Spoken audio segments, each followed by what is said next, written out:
Well, sometimes they say there's no shame in losing because a team always has to go through in tournaments like this. But I tell you what, I think there is a little bit of shame here for Ecuador today.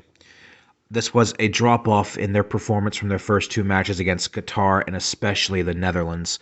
Quite disappointing, even as a neutral like myself. Um, there seemed to be very little passion, very little will on the ball.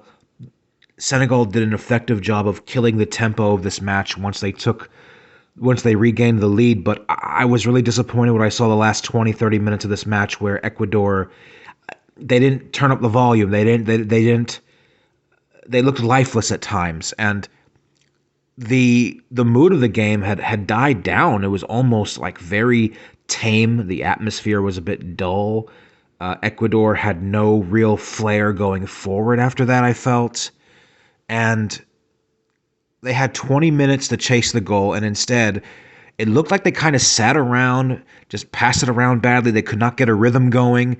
They had no idea what to do with the ball. There was no press in like a real meaningful way, no fight, no risk. And I was a bit shocked because I couldn't believe that.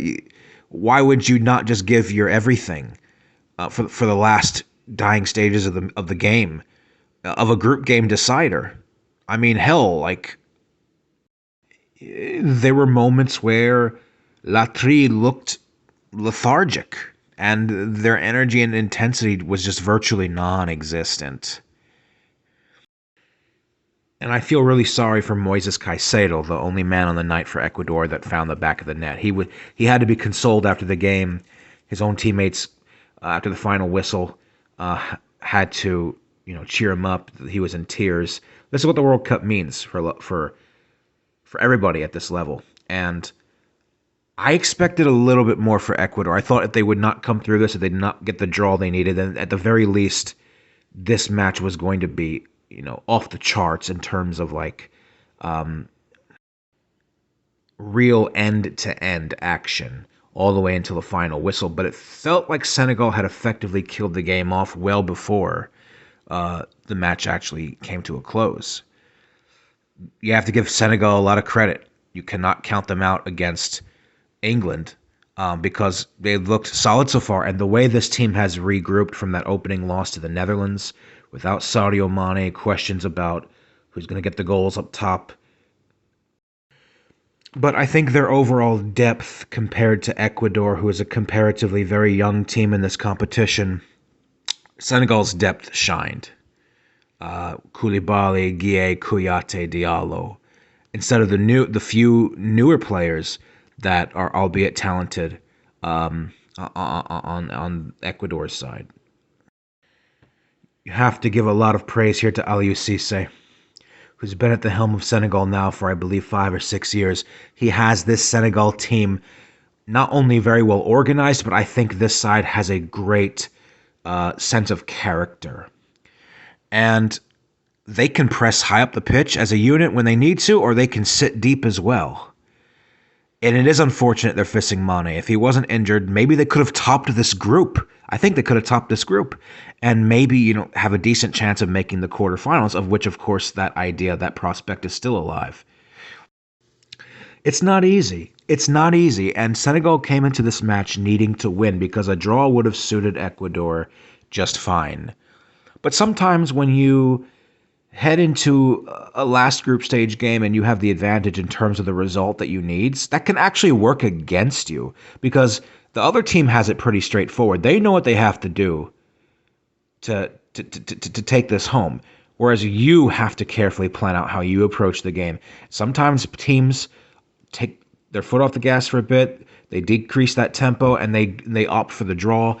It's not a smart game. It's not an always wise because it can blow up in your face quite easily. Well done to Senegal because it's not easy, again, to manage a delicate game. And at times, Senegal, yes, were unsure whether to go for another goal or not or sit back, but you can see their quality and their mentality. And I think mentality 120% won today's game. And As soon as Ecuador equalized and they regained the advantage, Senegal just shifted up into a higher gear. And I think that's what enabled Senegal to be the more threatening and more menacing side. Credit to the nerves of Ismaila Sarr stepping up to take that penalty. Very high stakes spot kick in the 44th minute. Bottom right corner. Like I mentioned earlier, Moises Caicedo, his goal from the corner kick in the 67th minute. And then just the fact that Senegal responded right away, just a few minutes later, with Koulibaly in the 70th minute. That takes some serious nerves of skill, but I also think it shows the experience of these Senegalese players over this younger Ecuadorian side.